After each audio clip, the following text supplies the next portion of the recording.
My grandfather was born into a proud, traditional family.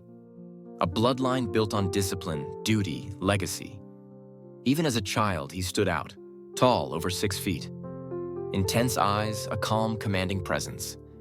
A man you'd notice in silence. In mid-1930s Japan, he graduated from a prestigious technical school. His future was set: military university, then service. But he didn't want war, he wanted the world. Against expectation, he left with a promise to his family.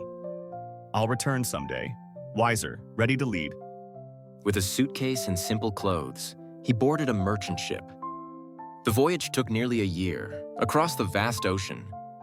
He bonded with Spanish, Cuban, and Filipino sailors. He learned broken Spanish on deck. One storm nearly threw him overboard in the Pacific.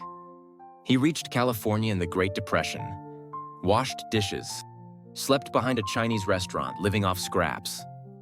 He crossed into Mexico hidden in a labor truck. Harvested agave, slept in fields, survived cholera. In Peru, he tried to cross the Andes on foot, collapsed in a snowstorm, saved by a Quechua healer. In Argentina, he worked the docks, heard whispers of war. He fell in love with a tango dancer. She vanished, accused of communist ties. By 1938, he arrived in Brazil, landing at Port of Santos. Brazil was under dictatorship. Foreigners were prey. Protecting an immigrant, he fought back using judo. They stole everything: his suitcase, passport, money. From Japan, he vanished.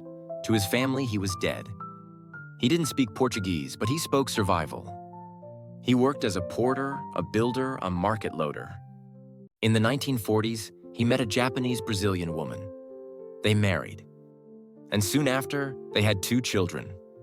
Behind closed doors, things fell apart. She battled mental illness, sometimes destructive.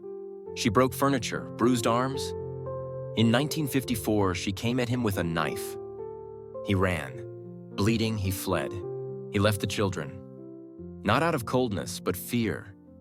He wandered for years, from São Paulo to Paraná. A silent legend among workers, the tall Japanese man.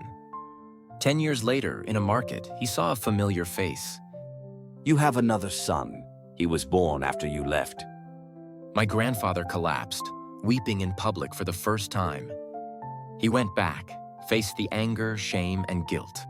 He stayed, raised his children, protected them. In the 70s, his sons bought him a ticket to Japan.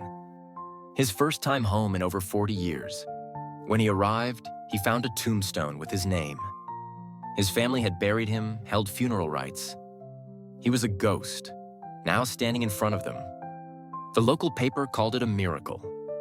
His younger brother, rich and powerful, welcomed him. He promised to help rebuild his life.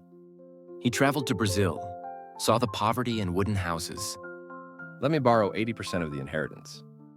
I'll invest it in my campaign. I'll send it back. My grandfather trusted him, used 20% for a humble home. His brother lost the election, apologized, disappeared. Never returned, never sent a single cent. Even then, my grandfather stood tall, never losing his honor. He fled destiny, saw world collapse, declared dead. Survived war, poverty, betrayal. He never lost his honor. He lived to tell the tale. And today, you just heard it.